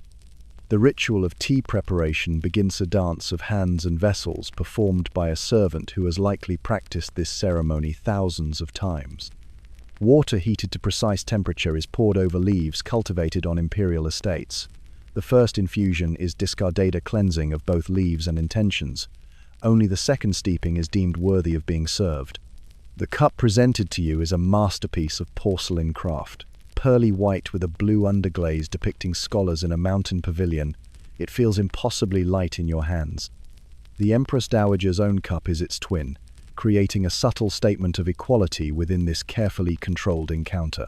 The tea itself is pale gold in color, with an aroma of orchids and spring rain. "The tea we drink tonight," she says in a voice surprisingly melodious for a woman in her 70s, "comes from bushes that have grown on the same mountain slopes since the Tang dynasty.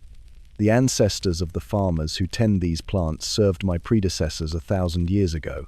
In China, continuity is our strength and our comfort." This seemingly simple observation contains layers of meaning. It is both a history lesson and a political statement, a reminder that dynasties rise and fall, but China endures. Coming from a woman who began life as a low-ranking concubine and rose to control an empire, it also carries a personal resonance that gives weight to her words. You sip the tea, its flavor subtle yet complex hints of orchid and mountain minerals dancing across your palate. The Empress Dowager observes your reaction with the faintest smile, pleased by your evident appreciation. Tea is never merely a beverage in these rarefied circles. It is a diplomatic medium, a social currency, a way of establishing connections without explicitly stating intentions. "You have traveled far to reach our celestial empire," she continues, using the traditional term, though she is well aware of China's diminished position in a world increasingly dominated by Western powers. "Tell me, what impressions have you formed of Peking? What stories will you carry back to your homeland?" Her question seems innocuous, the polite inquiry of a hostess, but you recognize it as the opening move in a subtle game of information exchange. The Empress Dowager's genius has always been her ability to gather intelligence through seemingly casual conversation. While male officials exchanged formal diplomatic notes, Cixi learned about world affairs through these twilight tea sessions, extracting valuable insights from visitors disarmed by the intimate setting and her seemingly genuine curiosity.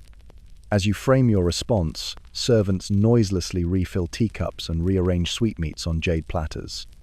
The Empress Dowager listens with full attention, her head slightly tilted, her fingers occasionally adjusting the placement of her teacup with precise, deliberate movements. Nothing in her demeanor betrays her thoughts, yet the intensity of her focus makes clear that every word is being weighed and considered. This is how Cixi has governed China since 1861 note, through official edicts issued in the throne room, but through countless quiet conversations held in gardens and private chambers. From the death of Emperor Xianfeng, through the reign of her son Emperor Tongji, and now behind the throne of her nephew Emperor Guangxu, she has maintained control through this network of informal influence. Her political methodology makes her particularly enigmatic to Western diplomats accustomed to more direct approaches to power. "The garden we sit in now," she says, gesturing toward the lotus pond where evening mist has begun to gather, "was rebuilt after foreign soldiers burned the original to the ground. The Western powers thought they could break China's spirit with fire and sword during the war your people call the Boxer Rebellion. They did not understand that what appears fragile-like, these porcelain cups we drink from, may possess surprising strength." Her words carry no overt accusation, yet they remind you of the complex history between China and the Western nations that have repeatedly humiliated it over the past century. The summer palace where you now sit was indeed looted and burned by Anglo-French forces in 1860, then rebuilt at enormous expense under Cixi's direction, using funds ostensibly allocated for modernizing the Chinese Navy. That decision prioritizing imperial luxury over military necessities exemplifies the contradictions that have defined her rule. A young eunuch appears silently at the pavilion entrance, head bowed, waiting to be acknowledged. The Empress Dowager gives an almost imperceptible nod, and he approaches with a lacquered message box. She examines its contents briefly, then dismisses the messenger before turning back to you. "Governance never rests," she says with a slight sigh. "Even as the sun sets, matters of state continue to demand attention." She does not share the message's contents, but this momentary glimpse into her working methods reveals how she has maintained control, despite never holding official title as ruler. Messages flow constantly to her from throughout the Forbidden City and beyond, ensuring that no significant decision is made without her knowledge or approval. The diplomacy conducted over these teacups is far removed from the formal protocols of Western chancelleries, yet no less consequential. Treaties may be signed in grand halls by male officials, but their terms are often predetermined during these intimate gatherings where Cixi takes the measure of foreign representatives and communicates her will through carefully coded conversations. "Perhaps," she suggests, as twilight deepens into evening, "you would enjoy viewing the lake by boat? The lanterns have been lit along the marble bridges and the moon will soon rise. There is no better way to appreciate the harmony between human creation and natural beauty." This invitation represents a singular honor. Few visitors are permitted such intimate access to the Empress Dowager's private domain.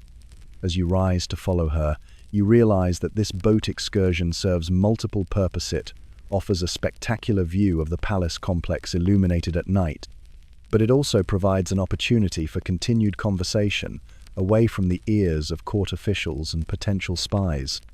Servants lead the way with covered lanterns down a winding path to a small dock where an elaborately carved boat awaits. It is not the massive marble boat that famous Folly built with naval funds, but a more practical vessel designed for evening excursions on the lake. Still, every inch displays imperial craftsmanship. Dragons coil around the prow, and the canopy sheltering the seating area is embroidered with clouds and cranes, symbols of longevity and transcendence. As you step carefully into the gently rocking craft, boatmen in imperial livery stand ready with long oars. The Empress Dowager settles herself on cushions beneath the canopy, gesturing for you to sit opposite her. Servants arrange tea implements on a low table between you, a different service now, silver rather than porcelain, more suitable for use on water where precious ceramics might too easily be damaged. With barely a sound, the boat glides away from the shore into the expansive waters of Kunming Lake. This artificial body of water, spanning nearly 550 acres, was created to resemble West Lake in Hangzhou, that legendary beauty spot celebrated by poets since the Song dynasty. In the gathering darkness, lanterns suspended from poles along the shoreline create a constellation of earthbound stars reflected in the still water. "Observe," says the Empress Dowager, extending one elegantly manicured hand toward the illuminated landscape. Each emperor leaves his mark upon the world. Some build fortifications against enemies, others construct temples to secure divine favor. I chose to create beauty that soothes the spirit while demonstrating the harmony between human artistry and natural form. The boat passes beneath the 17 arches of the magnificent marble bridge that spans the lake's eastern shore. Each arch is illuminated by lanterns that cast rippling reflections on the water below. Beyond stands the imposing tower of Buddhist incense, its many levels ascending toward heaven like a sacred mountain rendered in wood and tile. In the moonlight, these structures take on an almost otherworldly quality, neither fully solid nor entirely ethereal. From the center of the lake, you can appreciate the full scope of Cixi's architectural vision. The Summer Palace is not merely a retreat from the formal constraints of the Forbidden City, but a political statement rendered in landscape. Its harmonious design, incorporating elements from various regions of China, presents an idealized image of the empire itself, diverse yet unified, traditional yet beautiful enough to impress foreign visitors with Chinese aesthetic sophistication. As the boat continues its leisurely circuit of the lake, the Empress Dowager points out particular features of interest: a distant pavilion, where she practices calligraphy on summer mornings, a secluded island where rare birds are kept, the long covered walkway decorated with thousands of unique painted scenes. Her evident pride in these surroundings reveals a dimension of her character often overlooked in Western accounts that portray her solely as a calculating political operator. "The foreigners who write of me," she says as if reading your thoughts, "see only the decisions forced upon me by circumstance. They call me conservative and corrupt because they cannot understand the weight of 5,000 years of civilization that I have been tasked with preserving. They expect China to transform overnight into a mirror of their own societies without considering what might be lost in such a rapid metamorphosis." Her words hang in the night air, neither apologetic nor confrontational, imply a statement of the philosophical gulf between her worldview and that of her Western critics. In this moment of unexpected candor, you glimpse the enormous complexity of her position. A woman exercising power in a profoundly patriarchal society, a traditionalist facing a world transforming at unprecedented speed, a leader trying to preserve national sovereignty against technologically superior foreign powers. The boat completes its circuit of the lake and returns to the small dock where your journey began. As you disembark, you notice how the full moon has now risen above the eastern shore, casting silver light across the water and illuminating the pavilions with an ethereal glow. This nocturnal landscape seems to exist in a realm beyond ordinary time, a fitting backdrop for a ruler who has herself become almost mythological in her lifetime. Walking back through lamplit gardens toward the palace's inner courtyards, the Empress Dowager maintains the conversation, inquiring about your impressions of the boat tour, sharing anecdotes about particular buildings or landscape features. Yet beneath this pleasant exchange lies the continued gathering of intelligence, the careful assessment of a foreign visitor who will carry impressions of this encounter back to distant lands. You pass beneath painted eaves where mythical creatures dance in vibrant colors, through corridors where the scent of aged cedar mingles with night-blooming jasmine. The palace at night reveals different aspects of its character shadows, create new patterns across carved screens, and the reduced light emphasizes three-dimensional textures over daytime's visual complexity. Even the sounds change, with night birds occasionally calling from hidden perches and distant wind chimes, responding to the gentle evening breeze. As you reach the courtyard where your sedan chair waits, the Empress Dowager pauses for a final exchange. "History will judge us all," she says with a glance toward the invisible forbidden city miles away. "Those who come after us will tell stories about this time of transformation, about an old woman who tried to protect an ancient tradition while the world around it changed beyond recognition. Some tales will be kind, others cruel. All I ask is that you remember this evening that behind the political necessities and historical forces stand real people making difficult choices with imperfect knowledge." With these words, she offers a final cup of tea, a farewell gesture, served in a simple white cup without decoration. The simplicity of this final vessel stands in marked contrast to the elaborate porcelain used earlier, suggesting that formalities have been set aside for a moment of more authentic connection. Long after you have departed, after your sedan chair has carried you through darkened streets back to the foreign quarter, the impression of this twilight encounter will remain. The Empress Dowager will continue her careful balancing act between tradition and necessary change, between maintaining imperial dignity and acknowledging China's diminished position in a world increasingly dominated by industrial powers. Within a few years, she will be gone, and with her the last vestiges of a civilization that stretched back to antiquity. But tonight, as you drift towards sleep, imagine her still seated beside the lotus pond, porcelain cup in hand, watching moonlight play across the surface of Kunming Lake. The complex woman behind the mythical figure concubine, mother, ruler, modernizer, conservative survivor, continues her solitary vigil as dynasties crumble and new worlds emerge. Like the painted pavilions reflected in still water, her legacy shimmers between substance and illusion, between historical reality and cultural mythology. Rest now, as night deepens over the summer palace, as lanterns burn low and even emperors and empresses must eventually close their eyes. Let the gentle ripple of lake water against imperial boats carry you toward dreams, where past and present blend like tea leaves in warm water. Sleep comes to altar peasants in humble villages, to merchants in bustling markets, to foreigners in diplomatic compounds, and yes, even to dragon-robed rulers in lacquered beds beneath silk canopies. In this most universal of human experiences, the distinctions of rank and privilege finally dissolve into the shared vulnerability of slumber, where we are all, at last, merely dreamers beneath the same moon. The cobblestones of Market Street catch the first golden light of dawn as Philadelphia stirs from its slumber. Most of the city's 10,000 souls remain tucked beneath woolen blankets, but one man has already risen, methodical as the pendulum in the clock he himself improved. Benjamin Franklin, now in his 46th year, slides his feet into worn leather slippers and pads toward the window of his modest bedchamber, where he performs what he calls his air bath, standing naked before the open window regardless of season, allowing the morning breeze to awaken his senses more thoroughly than any cup of imported tea ever could. The year is 1752, and Franklin has already perfected the daily schedule he'll follow with religious devotion. In his journal, carefully inscribed in his precise handwriting, he's outlined each hour's purpose.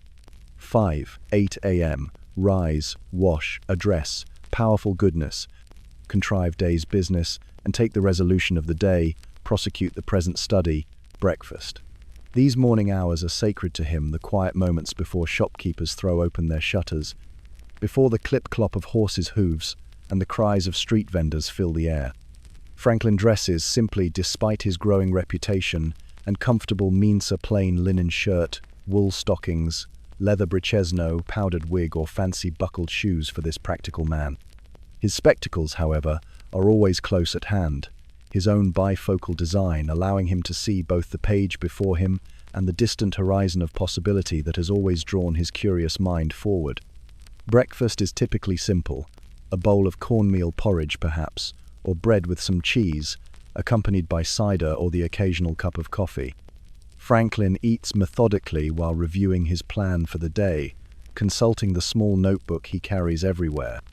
Unlike many of his contemporaries who view time as a river flowing at its own inscrutable pace, Franklin sees it as a precious commodity to be parceled out with careful intention. "Dost thou love life?" he once wrote in his Poor Richard's Almanac. "Then do not squander time, for that is the stuff life is made of." After breakfast, his steps take him down the stairs and into the print shop on the ground floor of his home. Though he's increasingly occupied with scientific experiments and civic duties, Franklin still finds comfort in the familiar rhythm of the printing business that built his fortune. He runs his hand lovingly across the wooden press, feeling the smooth spots worn by decades of use. The smell of ink and paper greets him like an old friend as he checks the work his apprentices will continue later in the day. The morning routine continues, with a walk through the awakening city, a constitutional, he calls it, during which he greets neighbors, observes the construction of new buildings, and allows his mind to wander freely among the thoughts and questions that perpetually occupy it. Why do storms move in the direction they do? How might the streets be kept cleaner? Could the street lamps be improved to provide better light with less smoke? In Franklin's mind, every observation contains the seed of an invention. Every problem awaits only the proper application of rational thought to yield its solution. By 8 o'clock, when most of Philadelphia has finally risen from bed, Franklin has already accomplished what others might consider a full day's thinking. But for him, the day has only begun. The next block of hours, from 8 until noon, he's designated for work attending to correspondence, receiving visitors, overseeing his various business interests, and pursuing whatever public good currently occupies his energetic attention, be it organizing the city's first fire company, establishing a lending library, or improving the postal system he will eventually head. What sets Franklin apart from his contemporaries isn't merely his rigorous schedule, but the joyful curiosity he brings to each hour.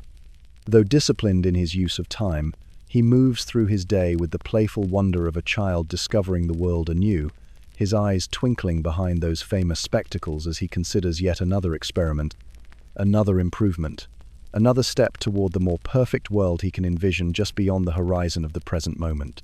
The famous Kithethe, one that would secure Franklin's place in the pantheon of scientific discoverers, began as most of his experiments did, with a question written in his journal. "Is lightning electrical in nature?" he wondered, having observed the similar effects produced by his primitive electrical apparatus and the awesome power of thunderstorms. The similarity was striking enough that he had already theorized the connection in letters to colleagues, but theory without demonstration would never satisfy his empirical mind. Picture him now, not as the venerable statesman of later portraits, but as a curious, middle-aged printer standing in an open field outside Philadelphia as dark clouds gather overhead. The early summer air hangs heavy with moisture, the scent of rain already present though no drops have yet fallen. Franklin has chosen the moment, carefully, the storm approaching but not yet overhead, the wind freshening but not yet dangerous. The kite itself is unremarkable, simple silk handkerchief stretched over a cross of cedar wood, with a metal key attached to the hemp string near his hand. His son William, then 21, stands nearby as assistant and witness. What Franklin seeks is not the theatrical spectacle later accounts would describe, with lightning dramatically striking the kite, but rather a more subtle confirmation, the electrification of the hemp string by the atmospheric electricity that precedes a lightning strike. As the kite climbs higher on the strengthening breeze, Franklin shelters beneath a small wooden shed, taking care to keep himself and the silk ribbon tied to the end of the string dry. The key, suspended from the string, hangs enticingly before him. Minutes pass in anticipation. The clouds darken further, sliding across the sky like great ships under full sail. Franklin waits, patient as always, confident in his theory but prepared to accept whatever result nature provides. Then a moment that would change our understanding of the natural world. Forever the loose fibers of the hemp string begin to stand erect, reaching outward like tiny questing fingers. Franklin moves his knuckle near the key, and a spark jumps between metal and flesh, causing not pain but wonder. The sensation is identical to that produced by his electrical apparatus back in his study, confirming what he had suspected. Lightning is indeed electrical in nature, not some separate supernatural phenomenon. The experiment, while dramatic in its implications, was actually quiet and unassuming in its execution, much like the man himself. There was no thunderbolt striking dramatically from cloud to kite, no moment of mortal danger as later sensationalized accounts would claim. Just a careful observation, methodically planned and executed, yielding knowledge that would eventually lead to one of Franklin's most practical inventions, the lightning rod, which would save countless buildings and lives in the centuries to come. Later, safely back in his study, Franklin would record the experiment with characteristic understatement. The electric fire appears to be drawn from the clouds by the kite. No grandiose claims, no self-congratulation, just the quiet satisfaction of a curious mind finding confirmation of its theory. That evening, as candles cast dancing shadows across the walls of his study, he would sketch plans for the lightning rod that would become his most immediately beneficial invention, a simple device that would channel the destructive power of storms safely into the ground. This practical approach to scientific discovery characterized all of Franklin's work. Unlike some natural philosophers who pursued knowledge for its own sake, Franklin always sought the useful application, the improvement to daily life, the solution to common problems. "What good is a newborn baby?" he once responded when questioned about the practical value of electrical experiments. His point was clear: the usefulness might not be immediately apparent, but the potential was limitless. The kite experiment exemplified another characteristic Franklin quality: his willingness to nap anywhere, anytime. Accounts from his son suggest that while waiting for the storm to approach, Franklin briefly dozed beneath the wooden shelter, demonstrating his lifelong ability to refresh himself with short periods of sleep snatched from the midst of busy days. This skill, the perfect power nap, would serve him well throughout his long and productive life, allowing him to maintain his rigorous schedule while others faltered from exhaustion. Franklin's approach to rest was as methodical as his approach to work. By midday, after a morning of intense mental labor, he would pause for a light meal, followed by what he considered essential to his productivity: a brief but profound nap. "Sleep," he wrote, "is the most innocent of pleasures," and he indulged in it with scientific precision, having determined through experimentation the exact duration that left him refreshed rather than groggy. The nap ritual began with Franklin settling into his favorite Windsor chair, a book or letter purposely held loosely in his hand. As sleep overtook him, the item would fall to the floor, producing just enough noise to wake him after approximately 15 minutes, the duration he had determined to be optimal. This technique allowed him to avoid the deeper stages of sleep that would leave him disoriented upon waking, while still providing the mental refreshment he sought. Upon rising from these brief slumbers, Franklin often subjected himself to another of his health regimens, the cold water plunge. Believing firmly in the benefits of hardening the body against illness, he would strip down and immerse himself briefly in a large wooden tub filled with cool water. The practice, shocking to many of his contemporaries who viewed bathing with suspicion, aligned with his lifelong interest in the relationship between physical well-being and mental productivity. Franklin's bathing habits were considered peculiar in an era when many believed that water, especially cold water, could penetrate the skin and cause illness. His daily ablutions, combined with his air baths and regular swimming — he had been an accomplished swimmer since childhood — set him apart from his peers. "Cleanliness is next to godliness," he would write. Though the phrase was not original to him, it perfectly captured his philosophy that physical purity contributed to moral and intellectual clarity. His eating habits similarly defied convention. While lengthy, elaborate meals were the standard among men of his social position, Franklin preferred simple fare in moderate portions. "To lengthen thy life, lessen thy meals," he advised through Poor Richard, and he practiced what he preached. A midday dinner might consist of potatoes, a small portion of meat if available, and plenty of fresh water, a beverage he championed despite the prevailing preference for alcoholic drinks. which were often considered safer than potentially contaminated water sources. After this midday respite of food, nap, and bath, Franklin would return to work refreshed, his afternoon hours dedicated to scientific experiments, civic improvement projects, or the endless correspondence that connected him to the network of scientists, philosophers, and statesmen throughout the colonies and Europe. Unlike many of his contemporaries who viewed leisure as the prerogative of a gentleman, Franklin saw idleness as a moral failing. "Leisure is time for doing something useful," he wrote.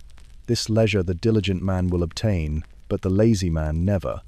Evening would find Franklin engaged in what he considered the most valuable use of leisure conversation with friends in one of the many clubs and societies he founded.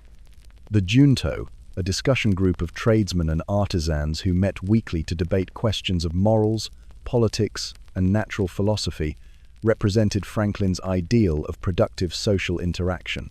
Here, over simple meals and modest amounts of beer or wine, ideas flowed freely, unfettered by the rigid social hierarchies that characterized formal society. As darkness settled over Philadelphia, as shopkeepers shuttered their windows and families gathered around hearth fires, Benjamin Franklin would often make his way back to his printing house. Night, with its profound quiet broken only by the occasional watch call or distant barking dog, offered a unique opportunity for uninterrupted work. The printing press, that marvelous machine that had given him his start in life, exerted a powerful pull on his affections even as his interests expanded into science and statecraft. The rhythmic creak and thump of the press in operation resembled nothing so much as a heartbeat to Franklin's ears, the pulse of democracy, taking form as broadsides, pamphlets, and newspapers that would inform and shape public opinion. His own Pennsylvania Gazette had grown into one of the most influential papers in the colonies, and his annual Poor Richard's Almanac had made his practical wisdom accessible to thousands of households. In the soft glow of candles and whale oil lamps, Franklin would often draft the aphorisms that would appear in the next edition of Poor Richard. These pithy sayings, "early to bed and early to rise, makes a man healthy, wealthy, and wise," or "a penny saved is a penny earned," distilled complex moral and practical lessons into memorable phrases that even the least educated colonist could understand and apply. Though he borrowed and adapted many from earlier sources, Franklin's genius lay in his ability to reshape these nuggets of wisdom into distinctly American expressions of practical virtue. The printing house at night offered more than just quiet workspace. It provided a tangible connection to Franklin's beginnings. Having arrived in Philadelphia as a runaway apprentice at age 17, with little more than the clothes on his back and a few coins in his pocket, he never forgot the transformative power of the printed word in his own life. Books had been his university, reading his education, and writing his path to influence. The humble press that had elevated him from obscurity to prominence remained sacred to him even as he rose to international fame. As midnight approached, Franklin would finally concede to the need for more substantial rest than his brief afternoon nap. His evening routine mirrored his morning one in its simplicity and discipline. A light supper, perhaps some reading or writing by candlelight, and then to bed by 10 or 11, though historical accounts suggest he sometimes broke this rule when conversation was particularly stimulating or when an experiment demanded his attention. His bedchamber was notably sparse by the standards of successful men of his era. The bed itself was firm but comfortable, with linen sheets and woolen blankets appropriate to the season. In winter, a warming pan filled with hot coals might be passed between the sheets before he retired, but Franklin generally preferred cooler sleeping conditions, having observed that excess heat led to restless nights and troubled dreams. Before extinguishing his candle, Franklin would complete the final task in his daily schedule self-examination. Opening his journal, he would review the day's accomplishments against his morning plan, noting successes and shortcomings with equal honesty. Then he would consider his progress in cultivating the 13 virtues he had identified as essential to moral perfection: temperance, silence, order, resolution, frugality, industry, sincerity, justice, moderation, cleanliness, tranquility, chastity, and humility. Though he never claimed to have mastered these virtues fully, The nightly practice of reflection helped him maintain his course towards self-improvement.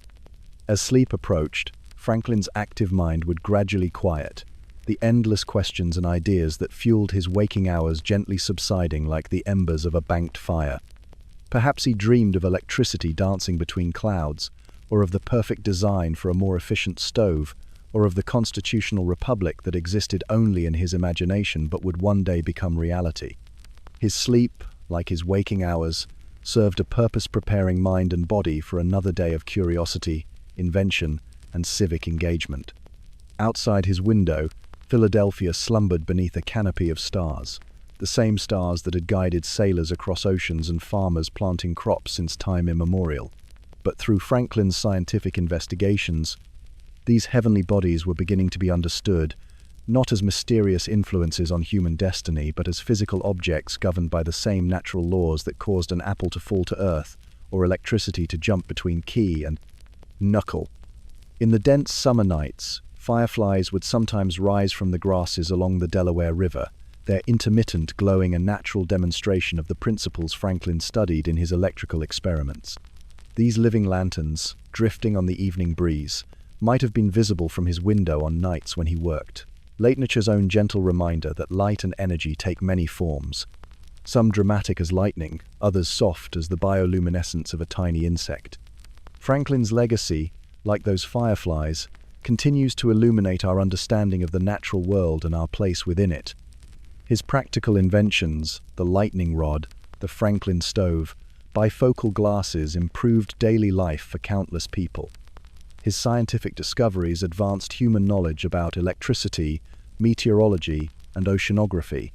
His civic innovations, the lending library, the volunteer fire department, the academy that would become the University of Pennsylvania, created institutions that fostered community and knowledge sharing. But perhaps his most enduring contribution was his approach to life itself, that uniquely American blend of pragmatism and optimism, of scientific rationality and moral purpose, of individual industry and community-mindedness. From humble beginnings, armed with nothing but curiosity and determination, Franklin crafted not just inventions but a template for living, balanced, purposeful, and eternally open to new discoveries.